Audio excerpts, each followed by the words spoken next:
Hey, what's going on, everybody?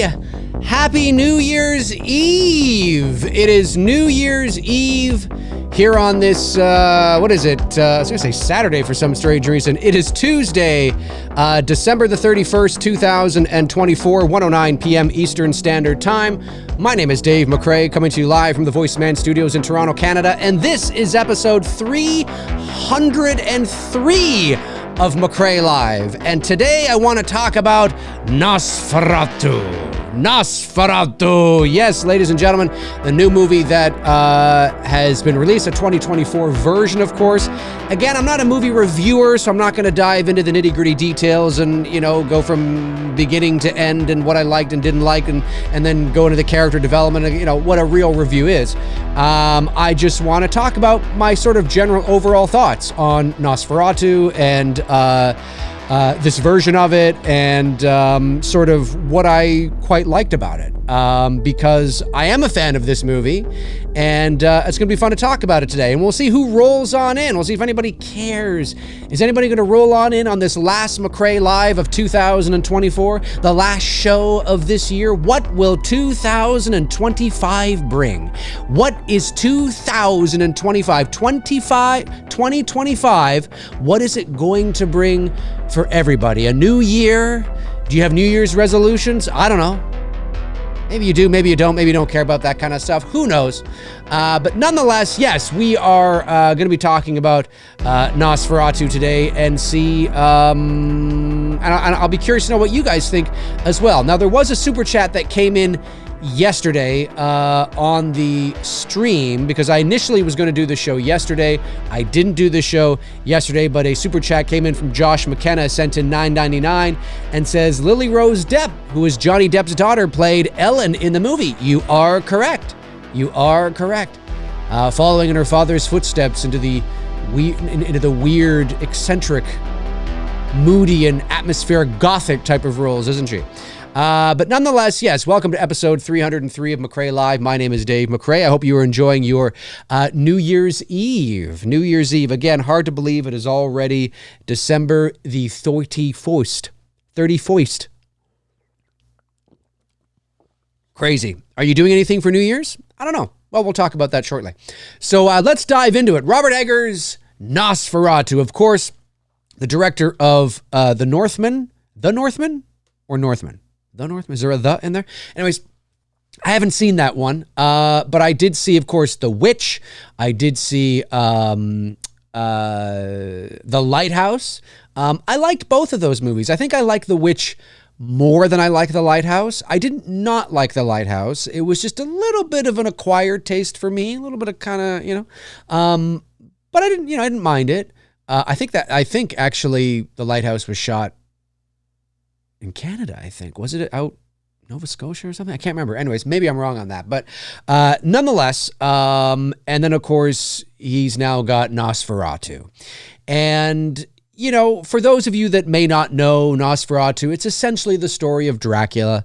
That is what Nosferatu is. Of course, when you go back to the 1922 silent film, it is a ripoff. They could not get the rights to do Bram Stoker's Dracula, so they decided to change a few things around and basically tell the same story, but with a few of the characters' names changed. And of course, instead of Count Dracula, it's Count Orlock, but it's basically the same story. And there was a lot of legal shit going down at that time in regards to the 1922 film. And of course, if you're a Dracula Bram Stoker purist, you probably are like, fuck that Nosferatu. You know, and it's like, whatever. But nonetheless, that is essentially, you know, the story. Obviously, the look is a bit different. There are things that are different. But if you know the story of Dracula and you know the story of Nosferatu, you watch both movies, you're like, it's just a little similar. It's just a little similar. And so I haven't seen the 1922 film in years, like probably since I was a teenager, so it's been a long time. There was, of course, the 1979, I believe, I think it was a miniseries, which I think in that version, they actually call Orlock Dracula, I think, but yet the name of the movie is Nosferatu, and anyway, it's a whole thing. But there's that version of it. Of course, there's the Bram Stoker's Dracula from 1992 with Gary Oldman as Dracula. And again, I'm using that as an example as well because, again, it's basically... It's the same. It's just different. It's the, you know what I'm saying? And so there's that version of it. Keanu Reeves, of course, Academy Award-winning performance in that movie. Poor Keanu. I love Keanu. Canadian. Well, he wasn't born here, I don't think, but he is a Canadian. Well, I think he's a Canadian American now, but love Keanu. Of course, he's great in those roles where he doesn't have to talk much. But no, I actually think he's gotten a lot better over the years as an actor. But, you know, as somebody who was a teenager in the 90s when, you know, Keanu Reeves sort of sprung onto the scene in the late 80s, early 90s, obviously with Bill and Ted and you know, Bram Stoker's Dracula and Speed in 1994.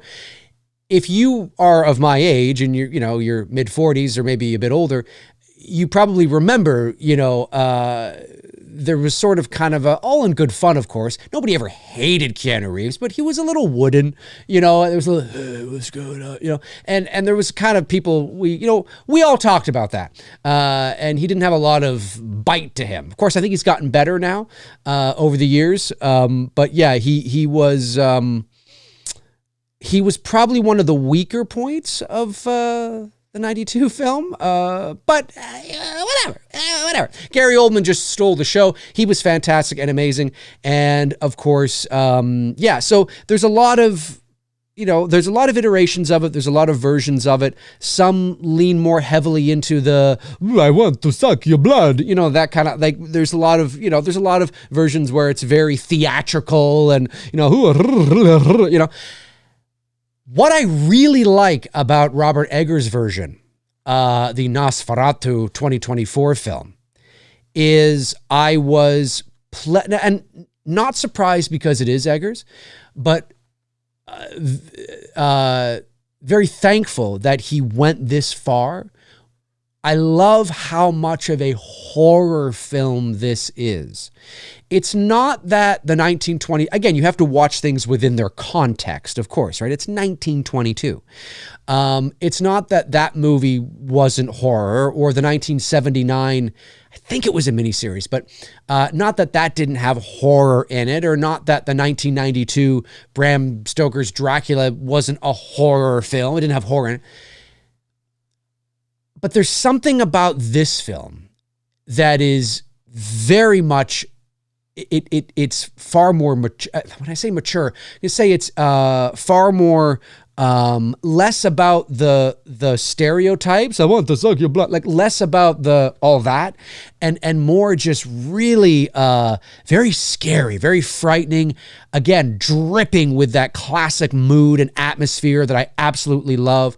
I mentioned this on my social media post the other day. I said, look, I'm the kind of person that absolutely loves when, you know, horror films are not afraid to create mood and atmosphere, a universe and a setting that is dripping with the kind of mood and atmosphere where when there's nothing going on, when there's nothing scary happening on screen, so maybe it's just two people talking in a room or, you know, whatever it is, you still feel that palpable eeriness even when nothing scary is happening on screen. And that's all done through, of course, you know, the setting, the cinematography, the angles, the lighting, all that kind of stuff, the pacing, the performances, and this had that in spades. Like, you know, other movies that have that are like, you know, The Shining or The Others, you know, with Nicole Kidman, Hereditary. You know, there's certain psychological horror films that really just, even when nothing spooky is happening on screen, there's just this, you know, palpable, perpetual state of low-key eeriness. You know what I mean? And I love that. And of course this had it in spades,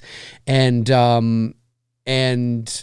it just, they really leaned into the horror aspect. It was less like, again, when you watch Bram Stoker's Dracula, or you watch, you know, the 1979 version, you know, of Nosferatu, they don't shy away from showing you Count Orlock or Dracula in all his glory in terms of like when he opens the castle door or when he's in the dining room and he's, you know, sitting down. You can see him clear as day. Now, there's nothing wrong with that.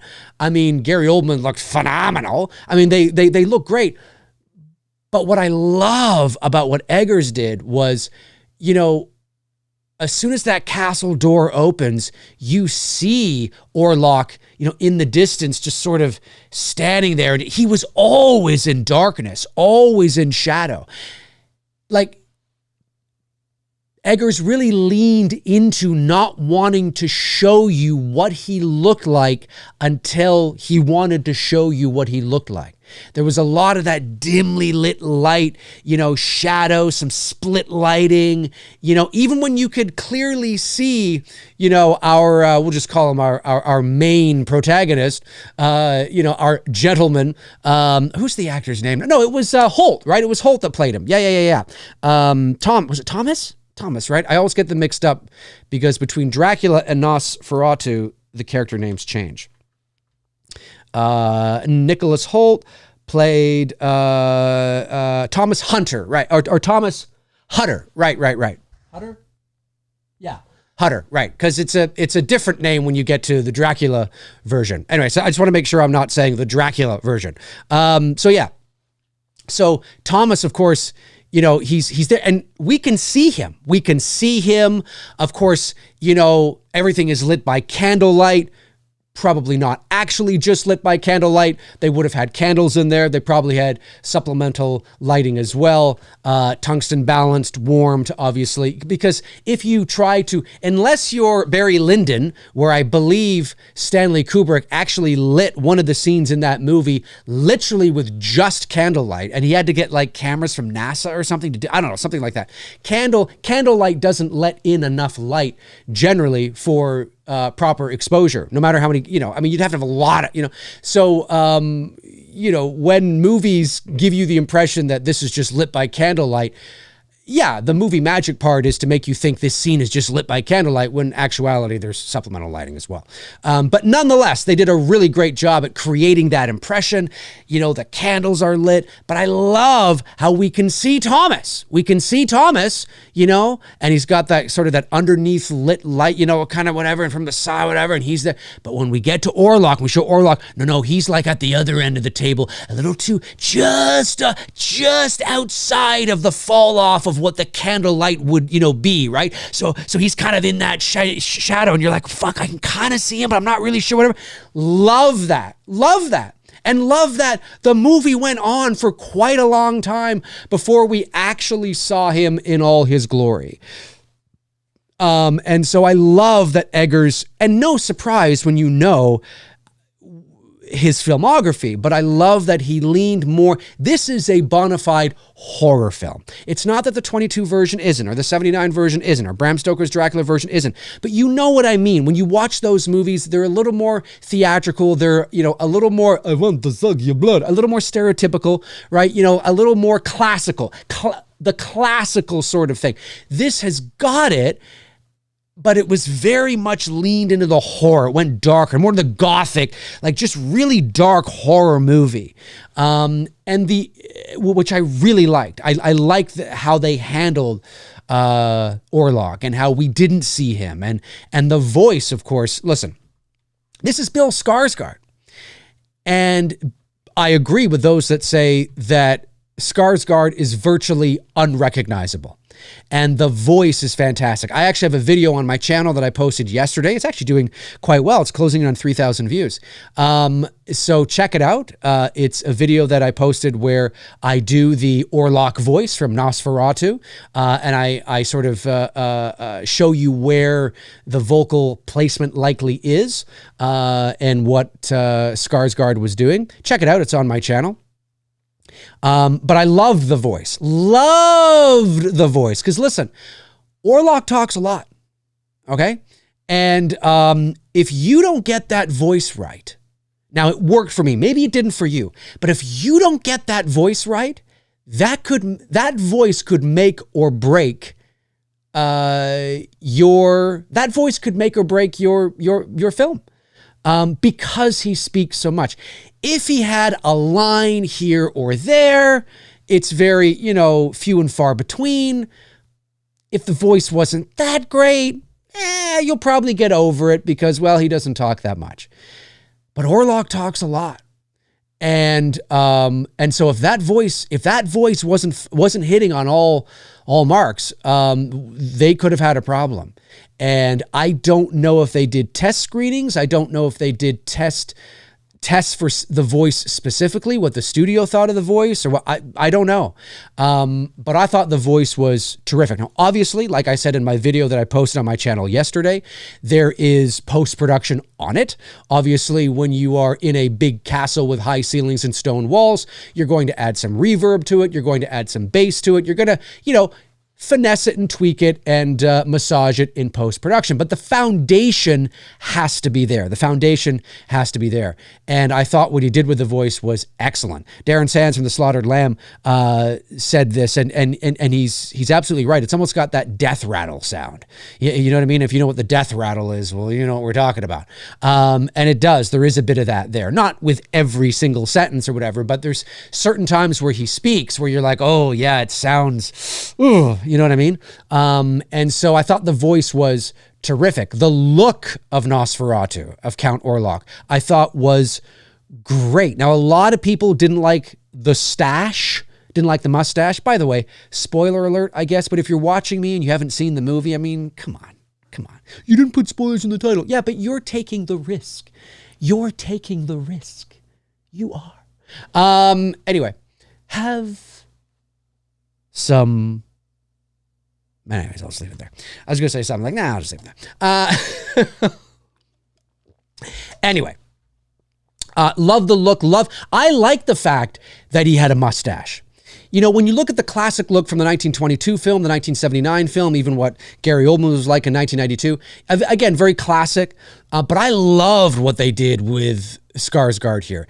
He almost had a Vlad the Impaler look. And of course, if you know your Dracula history and you know who Dracula was likely based on, Vlad the Impaler, he kind of had, not entirely, but he kind of had a bit of that vibe. And I love the stash. I loved the way he looked. I know there are some people that weren't crazy on it, but I actually really liked it. Thought it was really good. Thought it was really good, and quite enjoyed it a lot actually. And so I thought the performance was great. I thought the look was great. The voice was great. How Eggers handled the how he handled the execution, the cinematography. Again, like when you watch let's say, I can't remember how it was done in other iterations now, but when you watch the 1979 version, 78, 79, and it gets to the scene where Thomas, is in the woods and the horse-drawn carriage comes by and again, it's 1979, so you have to watch things within their context, but it's okay.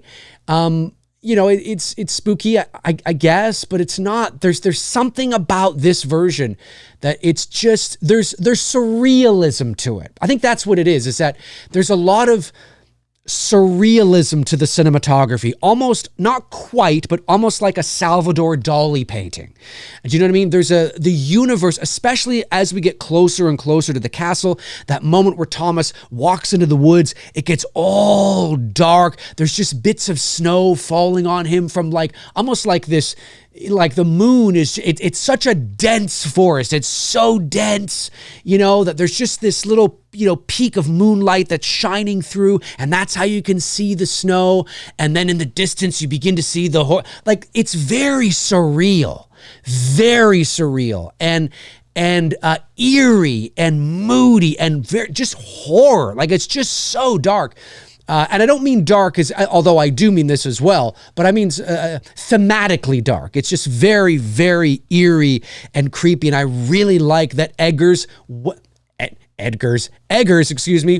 there. I like that he went there. And yes, in terms of dark with the cinematography, just playing in the shadows. The darks are dark, the blacks are black. We've all those are the kind of horror movies that I hope to make, or continue to make, because obviously we did do that with both Billy films, but those are the kind of horror films. So obviously it depends on the horror movie you're making. Obviously the creative decisions and the execution, will often depend on the story you're telling, the style, the setting, all that kind of stuff. There's you don't just do that for the sake of it, of course, but those kinds of execution, those kinds of horror movies, I absolutely love when you're not afraid to play in the darkness. It's not, big Hollywood studio movie darkness where, yeah, it's nighttime, but everything's lit up like a Christmas tree. You know what I mean? Like, I like it when directors and filmmakers say, no, it's nighttime out here. Now, obviously, you have to set up lights and you have to, it's crafting the image, it's crafting the shot. You can't just turn on the camera with no lighting, of course, but it's the way that they're not afraid to make the blacks black, deep blacks, rich blacks. And I personally think that's really important, especially when in horror films where you are in big castles or big houses at nighttime. It's one of the things we did, as you saw with both Billy films, where we weren't afraid. I mean, this is a big mansion at night in the winter.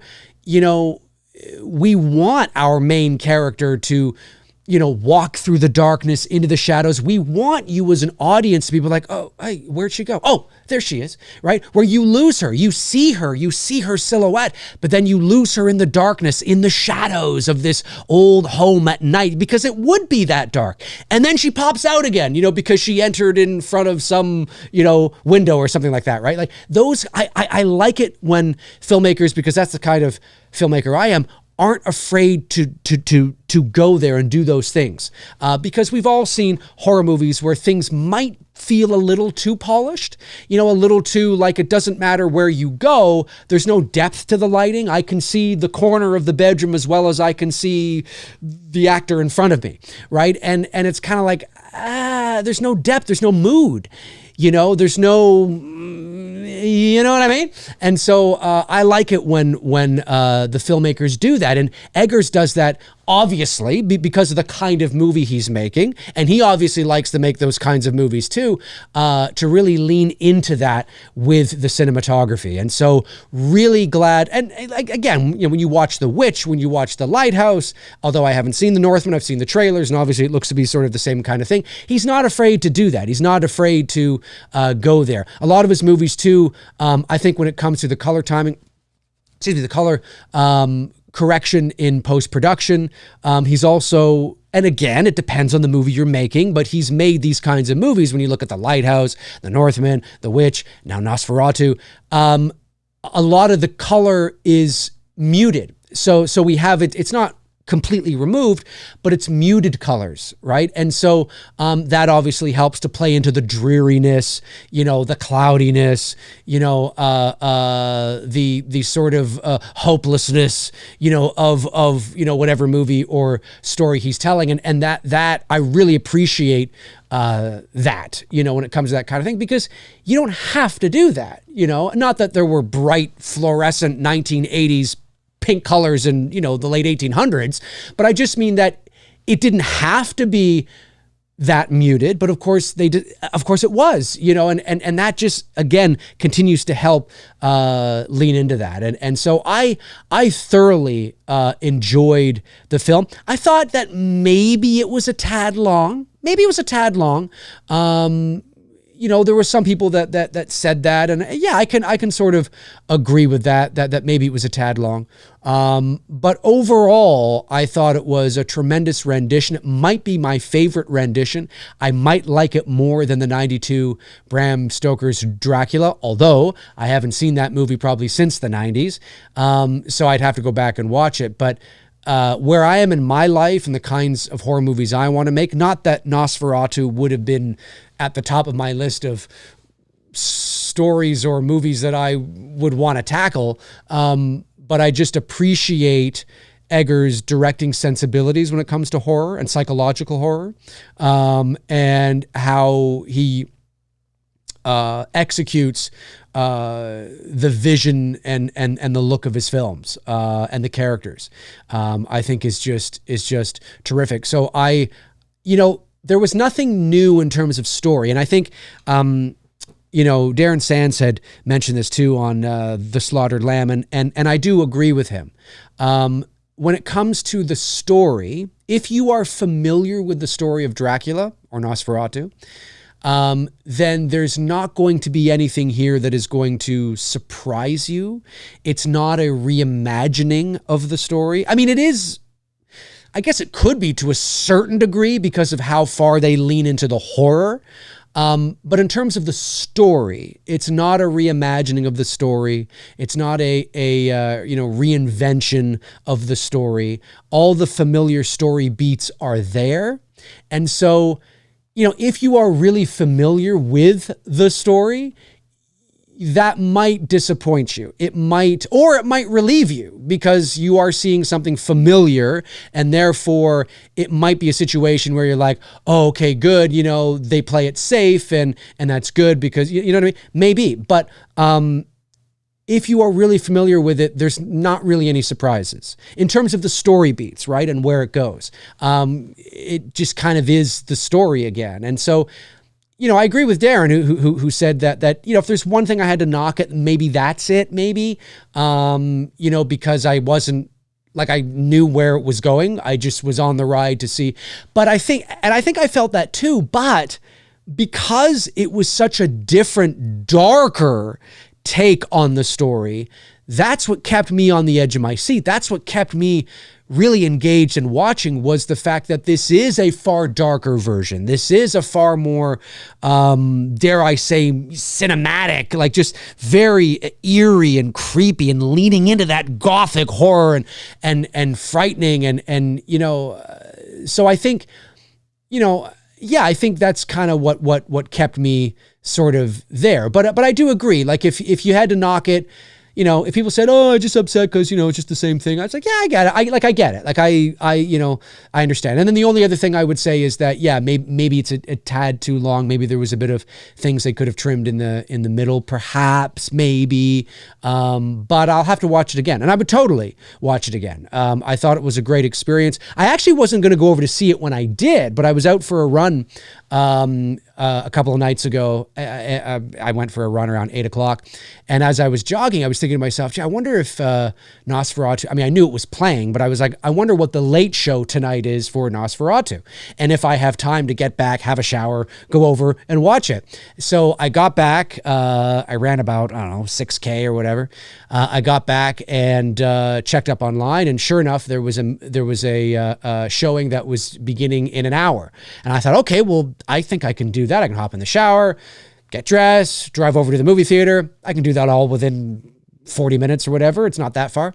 And I did. So I'm glad I did. I saw the 10:10 showing, And the theater was this Sunday or Saturday? Oh, it might have been Saturday. Maybe it was Saturday. So I was going to say it was packed, but then again, it's Saturday. Anyways, I'm glad I did. And I thoroughly enjoyed it. It might be, like I said, it might be my favorite rendition of the story, just because of how much and how far they lean into the horror aspect. And again, I say this because as somebody who is now,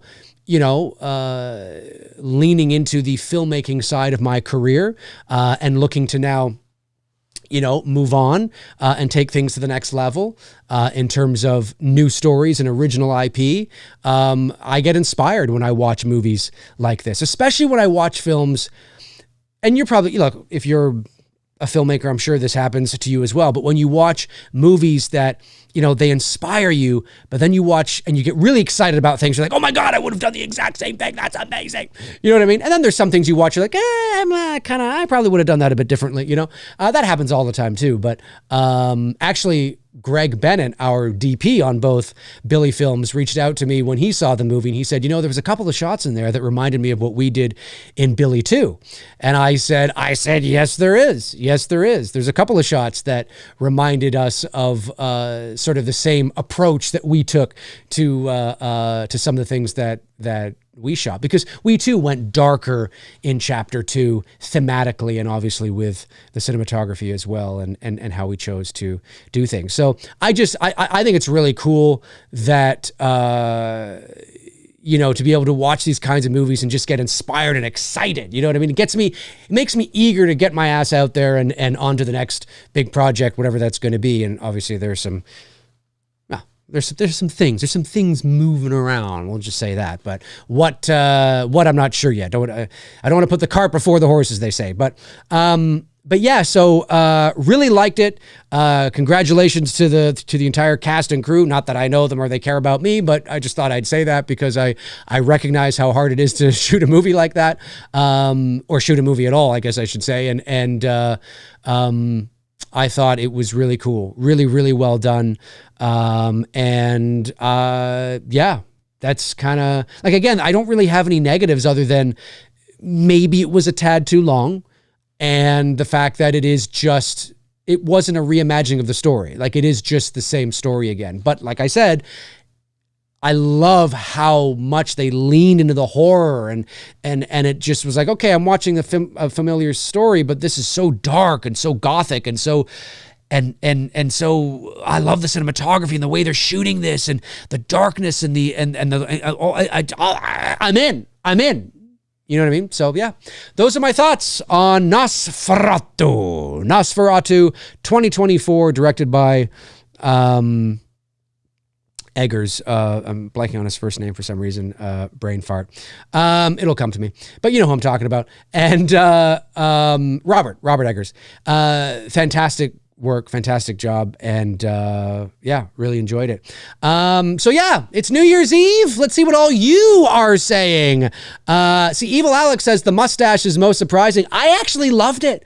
Again, you know, when you look at people from that time period, especially the time period that, you know, Count Orlock, you know, is from, and when you look at, you know, Vlad the Impaler, you know, who Dracula may have been based on, I loved it. It didn't take me out of it. Like, I guess some people were used to seeing, I think some people wanted to see more of the classic look, right? The fangs, I want to suck your blood. You know, they were wanting to see that. And some sort of, not obviously Dracula, because it's Orlock, so obviously it would have looked different.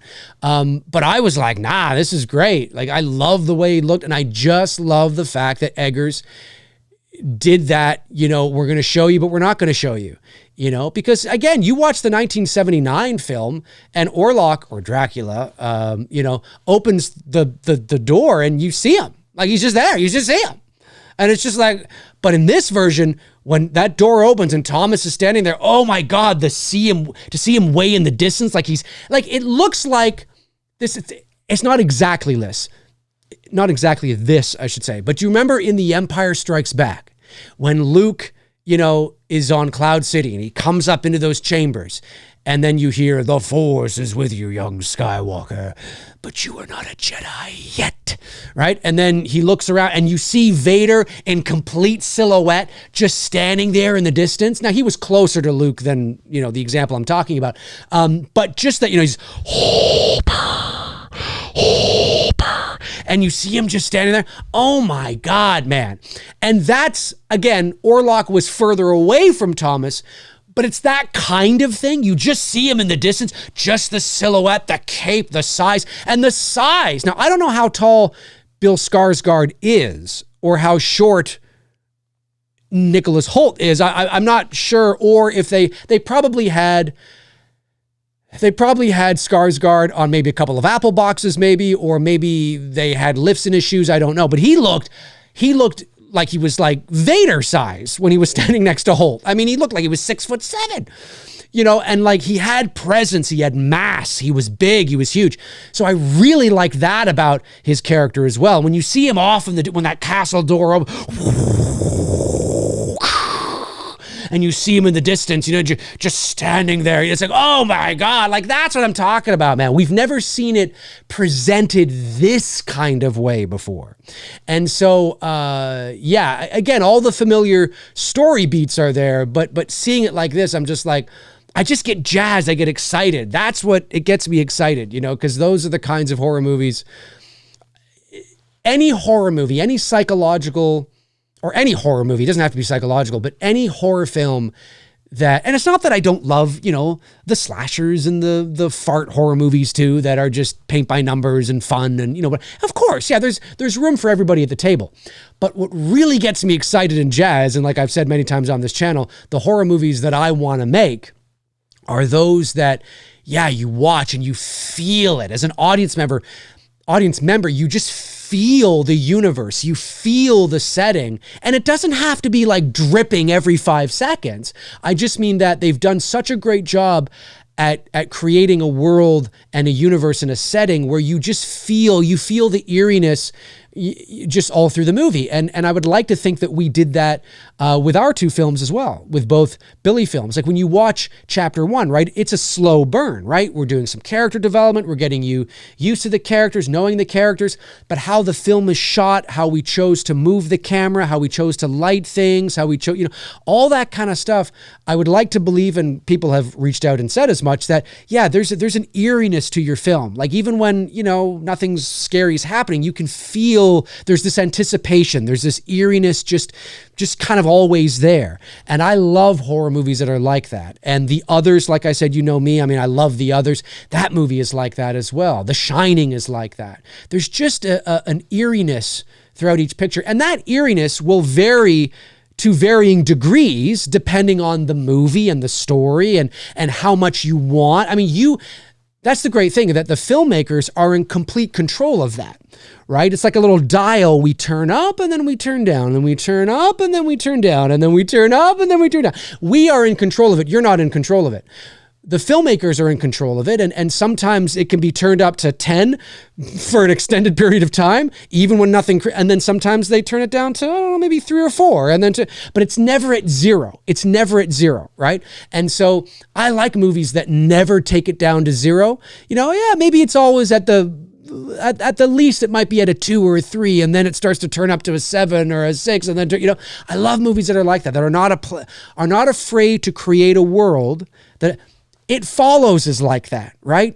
It Follows is like that. When you watch the movie It Follows, there's always, even when nothing scary is happening, you feel this low key, like you feel the eeriness just through the entire picture. You know, there doesn't have to be there doesn't have to be anything. It could just be 2 people sitting in a room talking, and you feel it. You just feel it, right? I love horror movies that are like that, and those are the kinds of movies that I want to make. Again, to what degree you do that, and it all depends on the story. Not every horror movie, you know, that I make will be like that, or, you know, whatever the case is. But most of the horror movies I make will probably be like that. but I love that kind of stuff. Just palpable mood and atmosphere that is just there running through the film, through the story. It is a character in and of itself. The mood and the atmosphere and it's a character in and of itself. And Nosferatu obviously had that in spades. So great stuff. But yeah, if you're watching after the fact, jump into the comment section. Let me know your thoughts on Nosferatu, Dracula, the 1922 movie, the 1979 movie, the 1992 movie, the 2024 film, your history with vampires and Dracula. Let me know your thoughts. And your thoughts in the comment section below. Alley Girl says he is 6'4". Really? Is he actually 6'4"? Okay, well, there you go. There you go. Is he really that tall? Really? Like, he's really that tall. Okay, well, hey, there you go. He's a very tall guy, So that makes sense then, that if you put, you know, some boots on a guy who's 6'4", say you put like 2 or 3 inch boots on a guy who's 6'4", he's now going to be 6'7". So he is Darth Vader size. Actually, David Prowse was 6'7" in the Darth Vader boots. He was probably like 6'9". But still, no wonder he was towering over Nicholas Hoult, right? You know what I mean? Like, holy shit. But I like that. I really like that, because there's a presence, there's size, there's mass. Really, really great stuff. Very cool. I didn't know that. All right, let me just see here. Let me go back. I know, let's see. Jamie Hart. Jamie Hart returns as a channel member. Thank you, Jamie. Really appreciate that. You are amazing, but you know that. Happy Sanjo returns as well. Thank you, Happy. Appreciate that. And Happy gifted a membership to Gold Standard. That's amazing, Happy. Thank you for doing that. Really, really appreciate that. And then Eddie Chase sends in a super chat. Thank you, Eddie. And says, it's quite a feat to make another remake of Dracula / Nosferatu, basically the same story, and to make it fresh in a new way. Yeah, well, that's what I mean, is that it was, like, there were really, I mean, it basically is the story we all know. And so there wasn't any surprises in terms of the story, per se. But as I just said, I love the fact that they lean so heavily into the gothic, into the horror and the gothic nature and just all that kind of stuff. I really, really, really liked it. There's a shadow on my face here. Where's that shadow coming from? Right here. Shadow. I think it's just the way I have all the lights set here. I'm like, where is that? Do I have I thought I had like a line coming across here, but no, it's just I think it's my hoodie actually in the shadow and the anyway, whatever. But yeah, no, I agree. I absolutely agree. Amaducia sends in $5. Thank you, Amaducia. Says, the cinematography in Nosferatu kept reminding me of your old intro, Dave. Mood and atmosphere. That's right. I loved the film. That's right. Mood and, hey, that's what it's all about for me, man. I mean, not all about, I mean, obviously you have to have a story and, but yeah, I'm somebody that will, I don't know where my filmmaking career is going to take me, but obviously I will always lean into horror. That's my favorite genre in all its subgenres and all its forms. That doesn't mean I like every subgenre to the same degree, but certainly a horror movie, I will always sit down and watch. And yeah, I thought it was great. And the mood and atmosphere is terrific in that film. Eddie Chase sends in $10. Thank you, Eddie. And says, a little late to the chat, but wanted to know your thoughts on film's choice of black and white camera work, lighting, and having Orlock out of focus. That was cool. As a filmmaker, anything take from those details? I thought, well, I've only seen the movie once, but I thought the creative choices to do that was excellent. I mean, I loved, I was talking about how I loved how they kept Orlock in that low, dimly lit lighting, and it was properly motivated. I mean, he wasn't standing, and whenever he was standing closer to the candles, where if we were in a close-up of him, we would be able to see him more clearly, they would revert back to sort of a two shot, a master shot of the two of them at the table. And then when Orlock sort of walked away from the candles towards the end of the table, then we'd get a bit closer to him. So it was always like, you think about those things. You have to think about those things, right? And I just love the way that they crafted the shots with Orlock and how they presented him, not seeing his face, not peeking too soon, keeping him in shadow, while Holt was obviously lit very well. Really like that. The mystery, the mystique of what does he look like? What is it going to be? Loved it. Thought it was terrific. Yeah, I think, and then of course, just now the interiors of the castle were built on a soundstage, but I thought they did a great job with that as well. And then when Holt moves the big coffin, the lid over, and there he is, and it's just kind of like, I don't know, I might have been a little more, that being the reveal. That's one of the things where I'm like, would I have done that? Would I have made the same creative choice to reveal his look in that way as sort of a jump scare shocker? Maybe I might have been a little more, I don't know. I don't want to sound too Michael Myers when I say this, but a little more, from the darkness, maybe a little more cinematic, a little more maybe classical, if you will. Maybe he leans up and he looks up like this and his face comes out of the darkness or something. Maybe, perhaps, but maybe not. Or maybe I would have done that, and when it comes off, the lid comes off, he is there. It's a jump scare, but we don't quite see him as well. But maybe then the moonlight, or maybe something with the moonlight coming in or something, or I'm not sure. I'd have to watch the film again, but I might have, I don't know, I might wanted to work that a bit, maybe a bit better or something. But what they did was terrific too. It's great. These are just things that, I think about.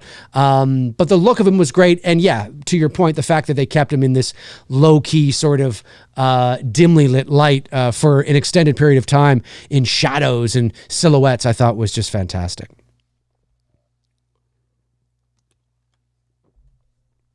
Josh McKenna sends a $9.99. Thank you, Josh. And says, is this your favorite horror movie of the year? So if you watched my show that I did a few days ago where I talked about the 2024 horror movies I've seen, I didn't rank them in any order except for number one. And my number one favorite of the year was actually, probably to a lot of people's surprise, but I dug it, was Smile 2.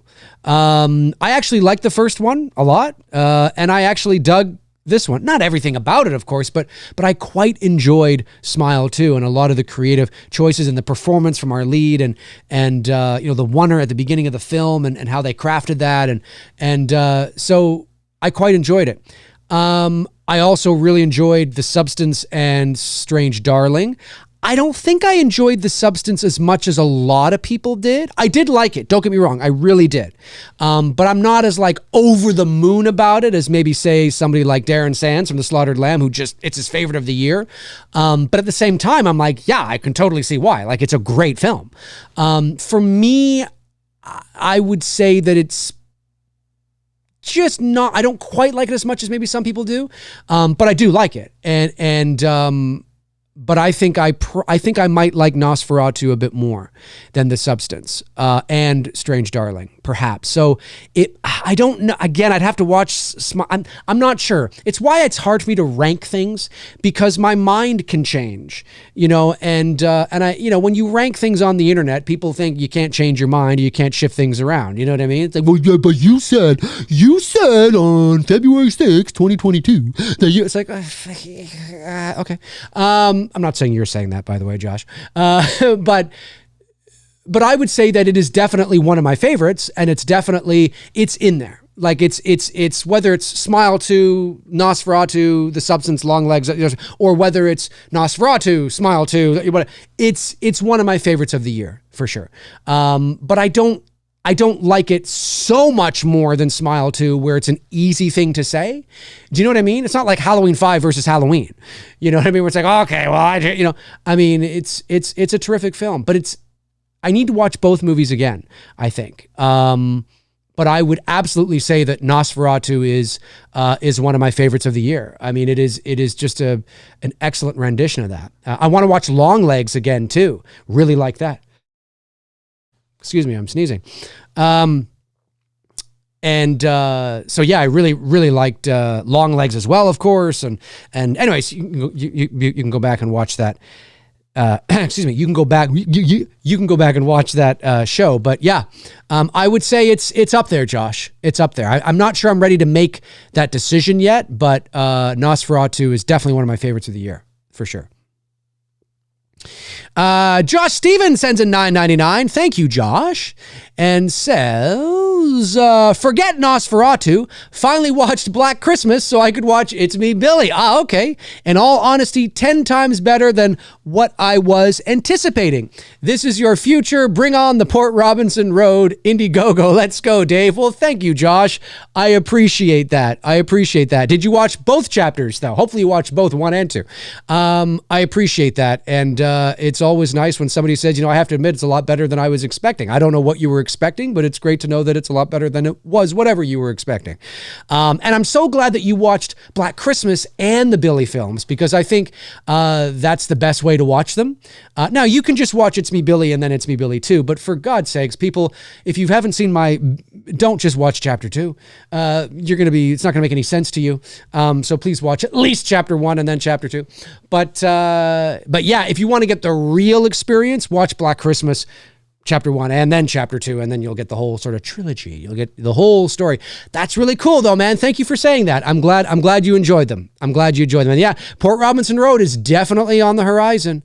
It's definitely, I don't know if that's something I will crowdfund, because,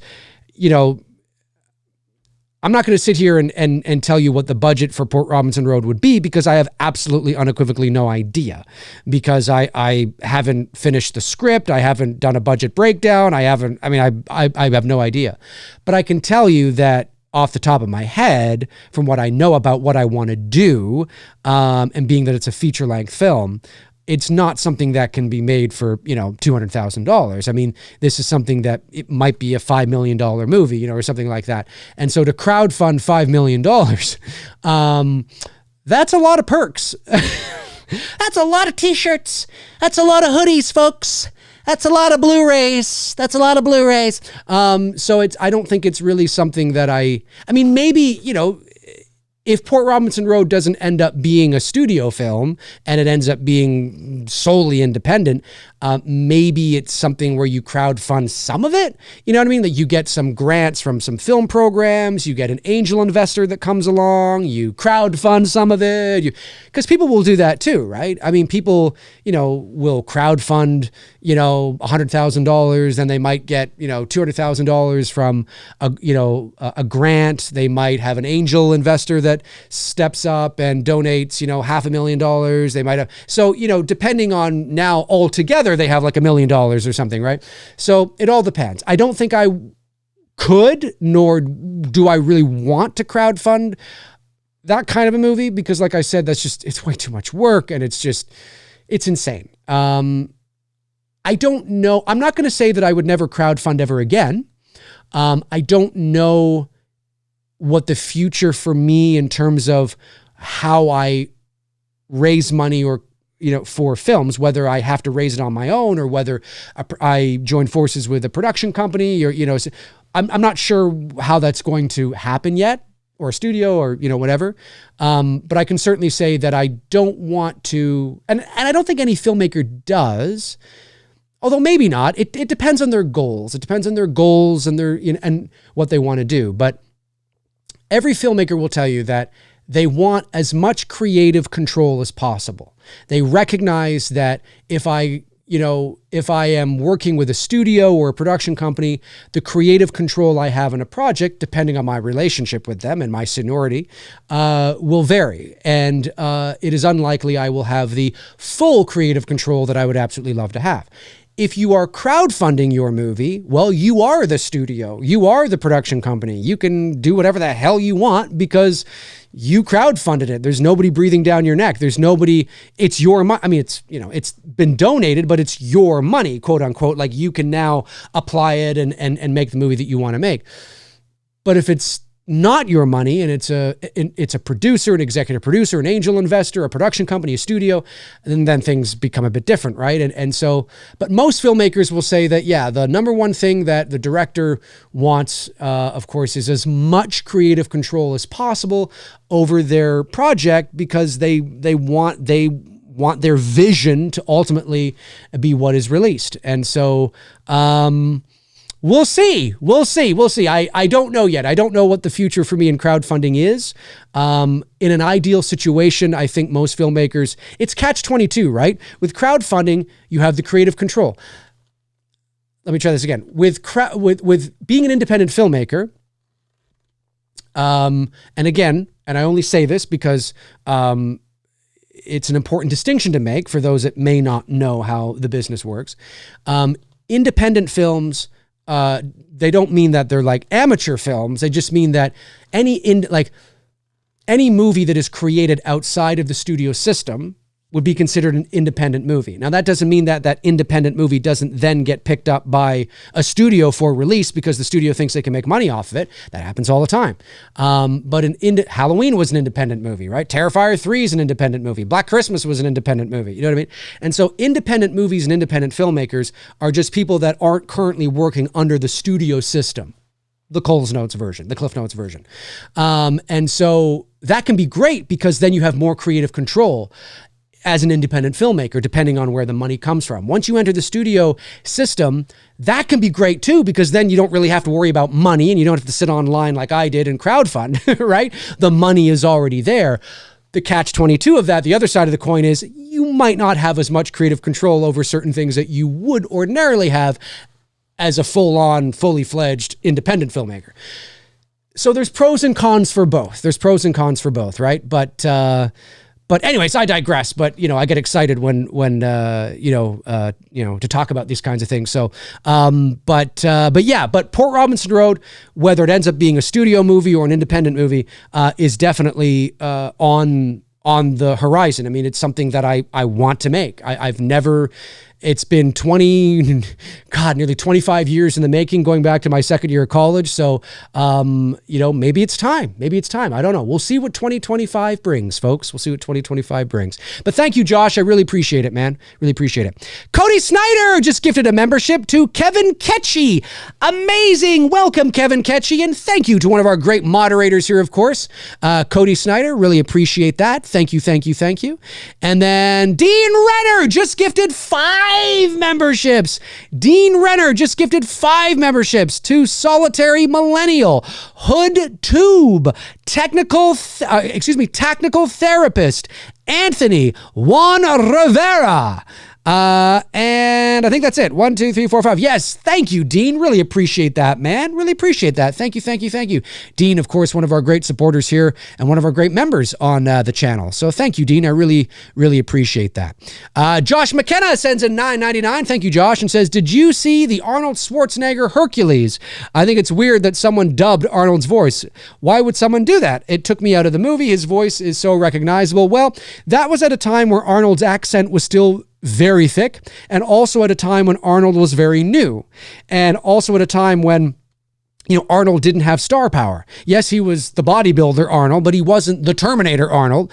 And so he didn't have the star power and the cachet and the presence that, and so they felt that it was going to be a distraction because his accent, his accent has always been there and it's always been prominent. And like you said, a big part of his character, but certainly in the late 70s, early 80s, although he was speaking English, it was much thicker than it even is now, or it was in the 90s. So they just felt that it wouldn't resonate with American, audiences and all that kind of stuff. And so that's why they looped him, they dubbed him. Yeah. And it was funny. It's interesting for sure, to say the least, but that's ultimately why they did it. And Hercules, I don't think was Austrian. Was he? I don't think he was. Maybe I'm wrong. I don't know. Okay, have I got all the, I just want to make sure I've got all the super chats. I just want to make sure I'm not missing anything. 9 new members today. That's awesome. Thank you so much, guys. That puts us over 100 members. We always hover around the 100 member mark, which is amazing and totally awesome. But that definitely puts us over now. I think we're at maybe 104 now or something. That's really cool, guys. Really appreciate that. Thank you to Dean, to Cody, and to Happy Sanjo for gifting those. Very, very, very nice. And then let me see. No, I got all the super chats. Good. Just want to make sure. I've got them all. Just want to make sure. Twilight Sorrow says, I feel that once the backlash against this film has died down, with a rewatch, I feel more people will realize that this film is not amazing, but it also doesn't deserve. Is not amazing, but it also doesn't deserve the bad reviews it's received. Yeah, listen, I don't think it's like the greatest film I've ever seen. But again, I think I was just, because I am familiar with the 1922 film, the 1979 film, the 1990, and its renditions and its execution, its styles, there was nothing with the story that surprised me, but I was very happy to see how dark it went, how much they leaned into the horror that it went. And so for me, it that overtook any shortcomings that the film may have had. Like, oh, it's kind of the same story again, or it's a little long, or whatever. Okay, fine. But the style, it is expertly crafted, and it's a terrific, expertly crafted horror, gothic, very scary, dark, moody, atmospheric rendition of that story. And there is an argument to be made. It is the most, the darkest, the most horror, the most moody and atmospheric rendition of that story. I think it is 100%. Not to take anything away from, the 92 Bram Stoker's, version with Gary Oldman, or I'm not taking anything away from it. I just don't think that those films are nearly as scary as they're not scary, but I just mean this is just dripping, man. Frank Riker, what's going on? Frank the Tank Riker, one of our great moderators, co-host of the Slaughtered Lamb Movie Podcast, and Frank has his own channel as well. just called Frank Riker, where he hosts a show called Frankly Speaking. So make sure you guys go over and check that out. Feel free to drop a link, Frank, if you want, to both, actually, to Slaughtered Lamb and to yours if you want. Frank Riker says, Happy New Year, you sexy motherfuckers in the chat. Wishing everyone a better 2025. Yeah, let's hope 2025 is a good year for all of us. And it's hard to believe that we are, entering into 2025. It's pretty crazy, man. Let's hope it's a good year. Let's hope it is a good year for everybody. Let me see here.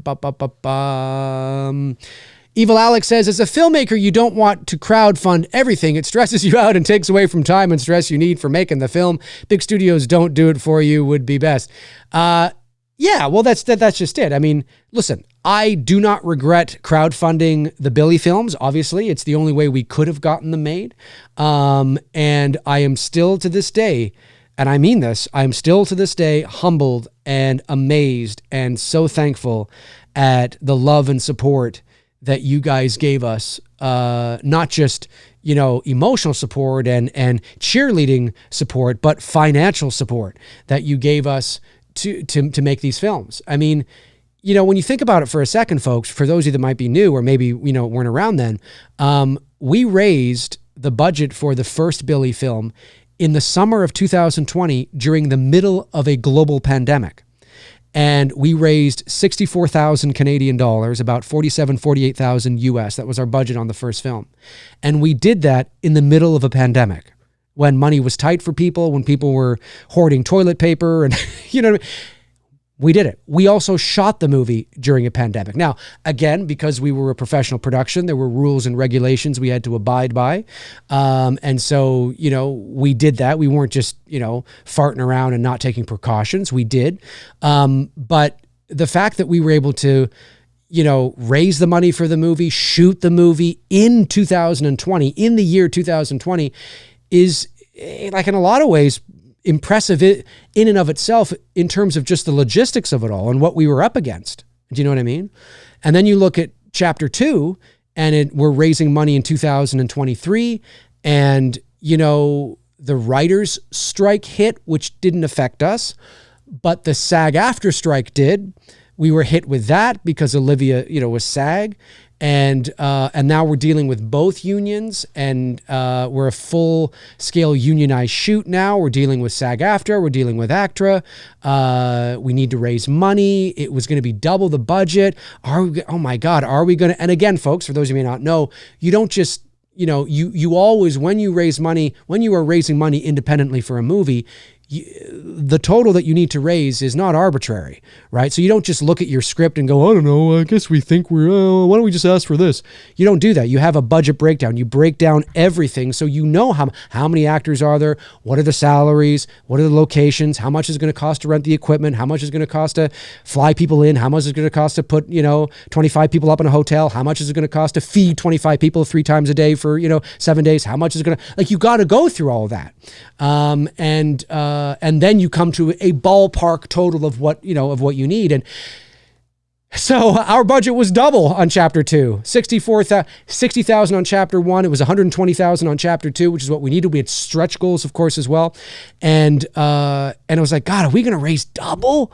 Like, fuck, my God, are we going to do this? And then the strike and everything and all this kind of stuff. And we did. And you guys came out and support us. And we did. And we ended up raising over $150,000, which was amazing. And that helped us tremendously because then we could, add that extra shooting day, or we could now, add this, and we can, now have more time for post-production, or now we can, it was just $150,000 Canadian dollars, by the way, I should say, about 112,000 US dollars. But it was phenomenal. It was so amazing. And and because these are not for profit fan films, right? Bruce and I, as the producers, are not allowed to take anything. So, we are allowed to raise money to make the movie, but we are not allowed to make money from the movie. So Bruce and I were not paid. Bruce, as the producers, we were not allowed to make money from the movie. We're obviously allowed to hire the actors and the crew and all that kind of stuff and pay for locations and catering and, rental of equipment and production insurance and all that, which was what you have to do. But Bruce and I literally zero, like literally zero. And so it was a lot of hard work. It was a lot of hard work when you're not getting paid, but it was the passion and it was the love and it was the desire and it was the commitment for the love of making movies. This is what we do. We work in the business. It's our life. This is what we do. This is what we want to do. And we're really, it truly was, for myself and Bruce anyway, it truly was for the love of the game. And obviously we knew that if we delivered a professional product and showed, what we could do, we could use these films in our portfolios, obviously. But yeah, it was remarkable. It was just remarkable, the amount of love and support, and it was just incredible. Absolutely incredible. Unfortunately, obviously, Olivia Hussey, rest in peace. She just recently passed, had to back out of Chapter 2 because of health reasons. And obviously that was another thing that we were faced with. Oh my God, not everybody, but a lot of people donated to this campaign because Olivia Hussey was attached to the project. She was going to do this. I mean, this is amazing. And now she's had to back out because of health. Oh my God, what are we going to do? Are people going to refund? I wouldn't blame them. I wouldn't blame them if they were going to refund. Oh my God, what are we going to do? I mean, are people going to believe us? Are they going to think that we were just pulling the wool over their eyes, which is not true? Bruce and I are professionals. We work in the entertainment business. We would not do that, because if it was ever found out that we did that, what does that say about us? Our reputations are done. We're done, right? That's not how we handle our business. And so we knew we weren't lying, but what is that are people going to think that? What's going to happen? Oh my God, oh my God, oh my God. And so we dished out the press release. We went live. We talked about it. And to this day, this blows my mind. This blows my mind. To this day, not one single person refunded a single cent. After, there were a few refunds prior to the campaign ending, but after we made the announcement that Olivia Hussey had to withdraw, not one refund came in. Not one, literally. Nobody refunded anything. And we were blown away by that. Like it really is. It's very moving, because had half the people refunded their money and our budget gone from $140,000 down to, $60,000 or $70,000 or something, I mean, we then could not have been able to make the movie we wanted to make, right? Like that's why you do a budget breakdown, right? And so, you can't make a $140,000 movie on a $70,000 budget. And so we would have had to have rewritten the script, restructured everything. Oh my God. And now we don't need this person. Now what the hell are we going to do, right? It may have derailed the project altogether. Who knows? Anyways, I know I'm going off on a tangent here. Dave's talking about Billy again. But these are the things that I've learned. These are some of the things that I've learned certainly over the last year and a bit. And now that the Billy films are behind me and I'm looking to the future to move on to original IP and, short films, sure, but feature films as well. These are the things that I think about. And, what are some of the lessons that I've learned, in the process and by being here on the channel and raising money and all that. I mean, it's really, oh, by the way, the hoodies and the t-shirts, the It's Me Billy Chapter 2 hoodies and t-shirts have come in.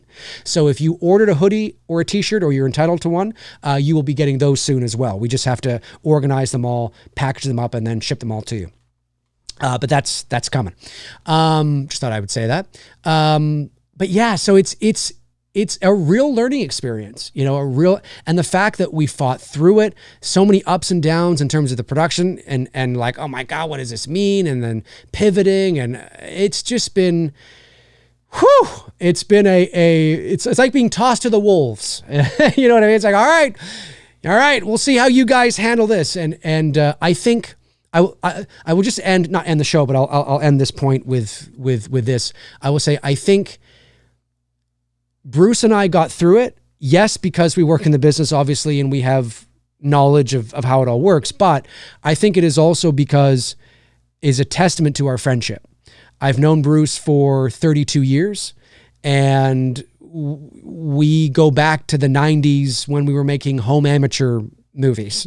You know what I mean? And so that love and that bond and that friendship that exists between us, I think is what helped to get us through some of the more difficult times. I don't mean between us. I just mean the difficult times as producers trying to figure out, what are we going to do? We got to do this. We got to do that, weathering some of the storms that came along and all that kind of stuff, because, those kinds of things, they come along to really test you and see what you're made of.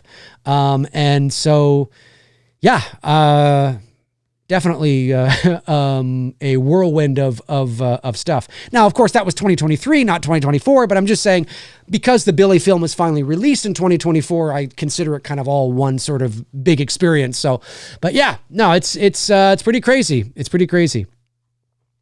Okay, have I missed any? Frank's the last super chat, I believe, right? That came in. I just want to make sure. I'm not sure, but I just want to make sure. Ladies and gentlemen. Cody Snyder says, Dave, we are not shutting this fucking movie down. We are not shutting this fucking movie down? Oh, I see what you're saying. Back to, sorry, I thought you were talking about Nosferatu for a second. Yeah. Dude, it was amazing. It was amazing that you guys all were like, no. I even had people reach out and say, listen, I'm not a big Black Christmas fan. I wasn't even crazy on your first It's Me, Billy movie. In terms of just because I'm not a Black Christmas fan, the Billy film, I just wasn't able to connect with. But I really like you and I love your passion and I want to help you do, you know what I mean? I've had people say that. And it's like, are you serious?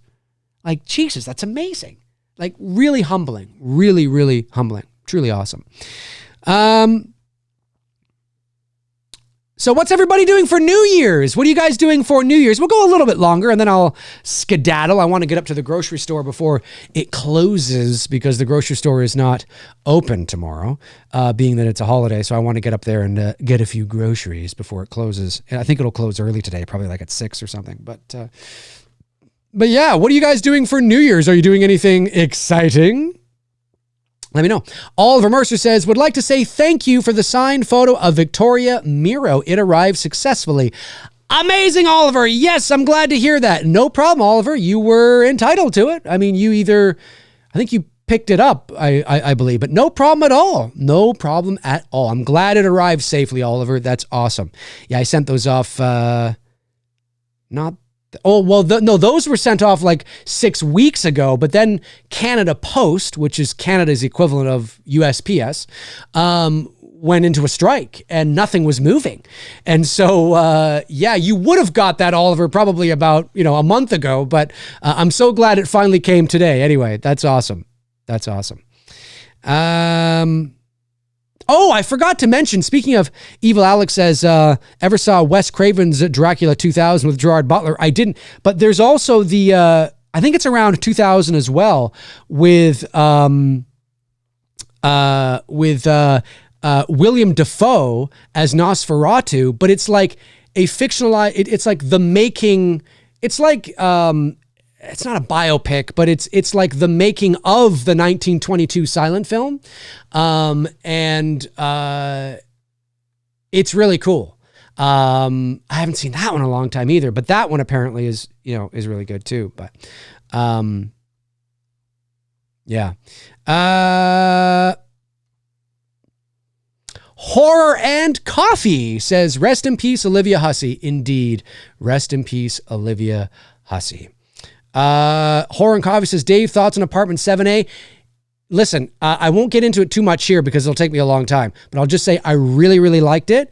Go back and watch my show where I talk about, it's just 2 shows ago, last week, where I talk about the 2024 horror movies I watched. I talk all about it in there, but I'll just say that I really liked it. I did. So, and surprisingly so. It was way better than it had any right to be. Go watch that show. Fear the Phantom says, Dave, any resolutions for the new year? Good question. I don't usually have resolutions. I will just say that I want to continue to pursue the filmmaking side of my career. that's sort of, not that I'm abandoning the voiceover side of my career. The voiceover is my bread and butter. So that's how, I make my living. And I will continue to do that. And by the way, for those who may not know, for those of you in Canada, Lana Longbeard, the new animated show I'm on, is currently on CBC Gem. And I believe it's coming to Family Channel as well. UK and US distribution of Lana Longbeard is coming very soon. I've heard rumblings that Lana Longbeard might be coming to Cartoon Network. I'm not sure, but that is coming. I just wrapped season 4 of Deer Squad. I wasn't in season 1 through 3, but I'm in season 4, taking over for another actor with a couple of characters. I think season 1 of Deer Squad, or a couple of seasons or whatever, I think they're on Prime or Paramount Plus or something. Anyway, season 4 of Deer Squad is coming, and it's coming, I want to say maybe towards the end of next year, though. I'm not 100% sure on that, but that I'm proud of. That's coming. And then I'm still doing a bunch of stuff for Super Wings. I'm a reoccurring voice actor that plays different characters. Oh no, I play different no, hang on, let me try that again. I'm not a lead on any of the Super Wings episodes. Well, I guess it depends, actually. It depends on how you look at it. I'm not one of the Super Wings, I'll say that. But they'll bring me in often to play like the dad in this episode. There's always a dad, you know what I mean? And so I will go in and play the dad in a bunch of episodes or something like that. And we're currently doing what is it we're doing? I forget what season we're doing now of Super Wings. Anyways, I'm doing a bunch of that. And then I don't know if it's still on Peacock, but the show I did called Luna Chip and Inky, Adventure Rangers Go, was on Peacock, and it might still be there. So if you have little kids, it's a great show, cute little show. I play the little bluish, purpley porcupine Mr. Crumple, he's a cute character. He sounds like this. Hey, what's going on? He's an old guy. Hey, what's happening? Hey, all right, there you go. So that was on Peacock. I don't know if it still is, but it was. And obviously I'm still doing commercials and all that kind of jazz too. And it's good to be busy. It's good to be busy. But I will say that obviously I want to continue the voiceover, obviously. Hopefully I'll land some new roles and on some new shows or something like that. So I hope that continues. And the filmmaking side, obviously, now that the Billy films are in the rearview mirror, I'm hoping to now move on from there and onto some exciting film projects wherever that is going to take me, wherever that leads. So I'm just hoping to continue to push things forward and just see where the road takes me in that regard. I'm really hoping that 2025... I'll just say this. I'm really hoping that I can gain some significant momentum and some significant things, especially on the filmmaking side in 2025. But we'll see. We'll see what happens. Josh McKenna sends in $9.99. Thank you, Josh. And says, hang on a sec here. The chat room moved on me. There we go. Says, thanks for putting my photo on the missing poster board. Well, of course. Why? Of course, Josh, you paid for it. My family is enjoying seeing that. I can wear my Jess hand sweater as a way of remembering Olivia. You indeed absolutely can. So I assumed it arrived, which is great. Yes, I sent all, for those of you that picked up the holiday Black Christmas sweater from the It's Me Billy Chapter 2 campaign, which is the sweater that you see in It's Me Billy Chapter 2, but also in the original Black Christmas, the one that Olivia is wearing with the two hands on her front. We sent those off last week or the week before or whatever it was. I can't remember now. So be on the lookout for that. But yeah, no problem, Josh. I mean, that was the whole idea, right? That was part of the perk that you picked up, was have yourself on a missing persons poster in Chapter 2. And there you are. And that's not just a fulfillment of a perk, right? I mean, if that's built into the narrative. You are somebody that Billy / Agnes or Billy murdered. Right? You're all missing because you've all been murdered. Why? Well, that's part of the fill in the imagination. How, when, what's going on? I don't know. But remember when, well, I'm not going to say all of you have been murdered. Maybe some of you are lying in a ditch somewhere, alive still. I don't know. Who knows? Fill in the blanks yourself. But when you see that missing persons poster board, that's built into the narrative, because then when we get into the office and Nancy's having that conversation with Detective Henny, I'm paraphrasing now, but she says, I think she was writing again. I know that she was investigating all those missing people. Nancy says, I know that Jess was investigating all those missing people. Well, why would Jess be investigating missing people? Well, because she was a true crime author. You know in chapter 1 that she was an author, right? And a very successful one, because she wrote the Belmont murders, which you see on the desk in the attic later in the movie. And of course, Mrs. Crane / Agnes says, I read all of her books. So she became a very successful author. But then at the beginning of chapter 2, on the computer screen, you see that she's referred to as a true crime author. Oh, my God. You know what I mean? So it makes sense that some true crime authors, depending on how successful you are and how revered you are, there's some true crime authors that also go out and investigate, that are sort of doing investigative journalism, right? And so it makes total sense that she would, if she thought something was up or something's going on, there's something fishy going on with her. So she was, according to Nancy, investigating all those missing people. Well, who are the missing people she's talking about? Well, the fucking people out the door there on the bulletin board is you. It's you. That's who she's talking about, right? So it wasn't just a fulfillment of a perk in a police station that looked cool. It was actually built into the narrative, which I thought was a lot of fun. So yeah, you're missing. Were you killed by Billy? I don't know. Were you killed by Agnes? I don't know. Quite possibly. Why though? Why? When? What's going on? Where? Who knows? Who knows? How long have you been missing? Who knows? A lot of fun. A lot of fun indeed. A lot of fun indeed. Kevin Ketchy says, Dave, without spoilers and closing out the Nosferatu discussion, what was your favorite scene in the film? Oh, dude. So much. I don't know if I have a favorite. It's one of those things, Kevin, where I think I'd probably have to like watch it again to kind of get my bearings on it. But I'll give you some favorite scenes. I mean, well, shots or scenes. I love the, I'll just say this. I love the, and you'll know what I'm talking about when I say this.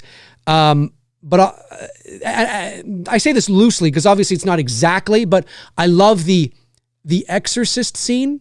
Do you know what I mean? I think you know what I'm talking about. Like on the bed with everybody, you probably know what I'm talking. I loved that scene. It felt visceral. It felt eerie. The way everything was lit was really cool. I thought the performance from Johnny Depp's daughter is just tremendous. She was terrific. I love that she went there. Some of the moments where she went, you know what I mean?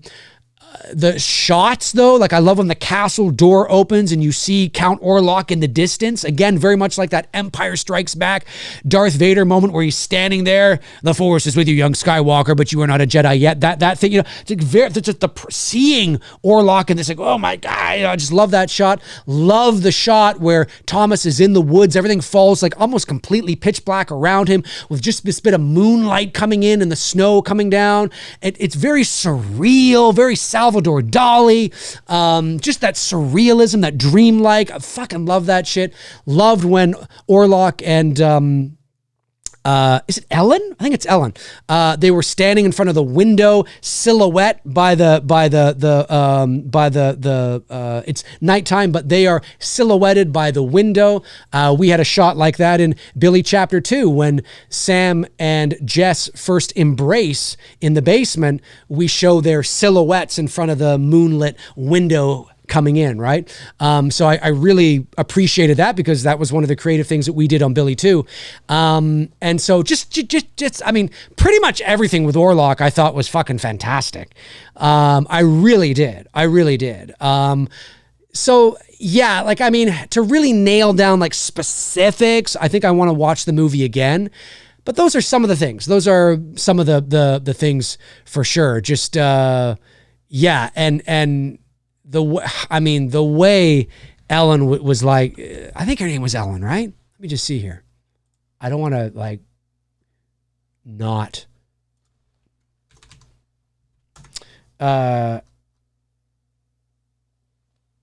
Ellen, yes, Ellen, that's right. Yeah, like the way she was like, oh, and can I just say that it's because of his voice. Ralph, was it Ralph Ineson, is that it? Ralph Ineson? Oh my God. Of course, he was in I believe he was in The Witch as well, if I'm not mistaken. I believe. His voice is so great. He's like, it's funny. As I was watching Nosferatu, I thought of a role in Port Robinson Road that would totally work with him. And it's because of his voice and his presence. And it has nothing to do with, I don't mean like as a ghost or something like that. I just, as an actual character in the movie, I thought, oh God, he's just his voice and his presence, and he's so great. He's so great. He's so great. But anyway, yeah, those are some of the things for sure. Some of the shots, some of the scenes. I love the opening. I love the opening where it's dark and she comes, she sits up in bed and she comes from the darkness into the moonlight. Loved how that was handled. It's so well shot. It's so well shot. So well shot for sure. All right, have I got all the super chats? There were no member chats I forgot or anything like that, I don't think. I just want to make sure. Oh, Frank Riker sends one in. Frank Riker sends one. What's going on, Frank? Sends in a $10 super chat. Thanks, Frank. And says, I have a problem with the missing person perk, Dave. Why does Darren have my trademark, copyrighted perfectly round bald head on this photo? Prepare to be sued. You know what? You'll have to ask Darren. You have to ask Darren. That's right. If you look closely, folks, Mr. Darren Sands of the Slaughtered Lamb is also on that missing persons board, far right bottom or something like that. And he's got a big bald head and a goatee. You'll have to take that up with Mr. Sands. You have to have Mr. Sands. That was the image he gave me, and I said, this is amazing and hilarious. I'm going with it. So that's what he did. You know what? I would actually send Darren an invoice. And since that movie came out, Jesus. Send him